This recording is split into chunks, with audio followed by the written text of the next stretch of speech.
Hi, this is Richard from Brookstone Creative, and I was wondering, have you ever seen one of these before? What this is, it's a heat map that works with a website to show where people are actually physically going to on your website. They're absolutely perfect for evolving your website, to move things around, to change it, to enhance it, to work with the customer journey. And what they'll help you to do is make a lot of money, a lot of extra money from your website very quickly, just by seeing how people are using your website and not guessing. I know you do have Google Analytics as well. The thing is, with Google Analytics you get data, but on heat mapping you actually graphically get to see what's really happening with your web page. Let me turn the camera around and I'll show you on my computer screen what I'm talking about. Okay, so this is the heat map that I was showing you before, but it's actually on the screen now. And what you're seeing here in the background, you're seeing a website. This is the home page actually off of our website. And you're seeing areas of colour. And what that colour is showing is where people are hovering over and clicking. And the brighter that colour, the more intense it is and the more heat that it's generating, because there's more people doing things to the website in that particular area. So if you see here, for instance, we've got the menu being used at the top quite a lot. There's a good quantity of heat all nicely generated across the website, and this isn't by chance. We've worked with this website for many years. In the early days we used to have clumps of heat all in certain areas of the page. We've managed to really spread it out quite nicely now. But even so, you know, what we're doing here is we're looking to see how real people are working with the site, how we can improve it to make it better. And that's great that people are clicking on the menu, but if you look here, people are clicking over that image. Now that image isn't clickable, so you know, we learned something else there. And what we'll probably do now is we'll probably make that square into a clickable square. But there's a flip side to that. You could counter argue that and say, well, if you did make that into a clickable square, you're going to be sending that visitor away from the home page before they've had the chance to look down. But it allows you then to make an informed decision based on real life data. Now I know you can get a lot of data from Google Analytics as mentioned previously, but what you get here is this works with Google Analytics, not instead of, and it shows you the actual areas, the proper areas where real people are clicking. Now if you scroll down here, the video area is quite busy, and we're probably one of the busiest areas of our website is this area down here. Now what this area is, it's a knowledge base, and that's where people go to our websites, both our clients and new visitors, to go to the how-to guides and to learn about different aspects of marketing.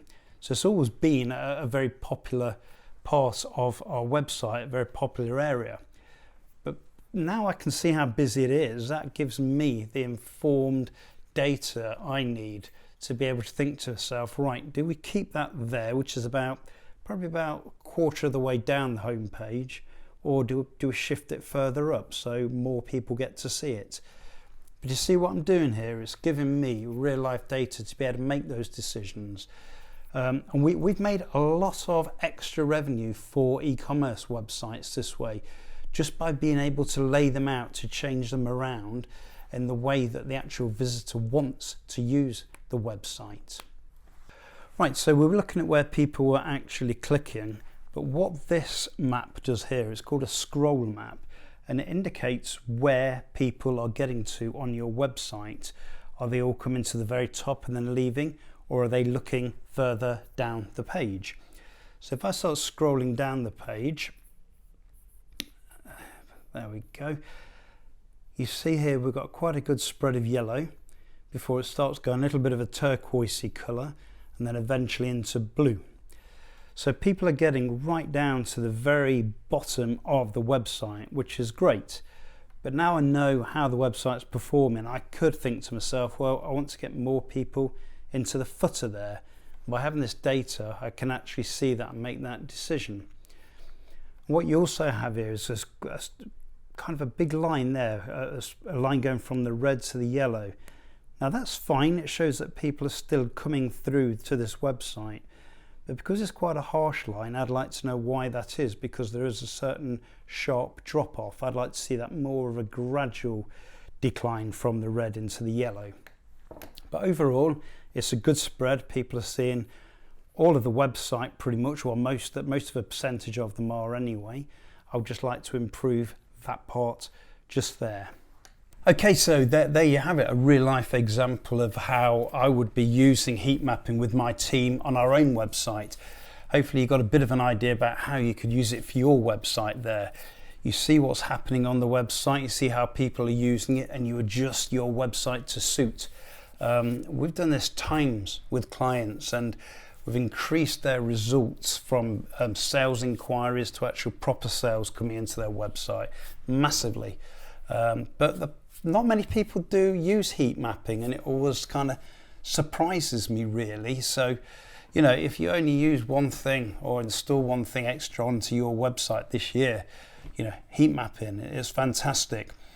It's kind of a bit like taking dirty glasses off and cleaning them, and it kind of like your website comes to light. And it's a little bit like a shopkeeper.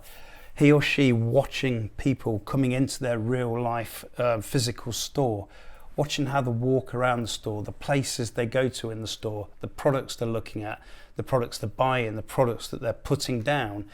And what that shopkeeper can do, and he can change the layout of the store, he can change the decor, it can change the pricing, the information next to their products to encourage people to buy. And that's what you can do with heat mapping on your website. You can do that with brochure websites, guiding people to get in touch, or you can do it with e-commerce and really massively increase the amount of sales that you make. Just two other little pieces that you could be using as well. One is confetti mapping, and what that does, it puts little pinpricks all over your website to show where the visitors have been, but it will color code it. So it will give one color to, let's say, Google Analytics traffic, another color to Facebook ads traffic, and you get to compare each demographic against the other, see where they go on your website. The other is video clips, and you get to real life video, real people using your website, scrolling around it, clicking on buttons, etc. And don't worry, there's no names on there, there's no faces being recorded, it's just the cursor action on a representation of your website. But it's really useful because I tell you what, people never use a website in the way that you think they're going to use it. So hopefully this has all helped to give you a bit of a few ideas for your website. If you need any help with heat mapping, or you'd like any questions answered, just get in touch with myself or my team. My name's Richard from Brookstone Creative, and good luck with your marketing.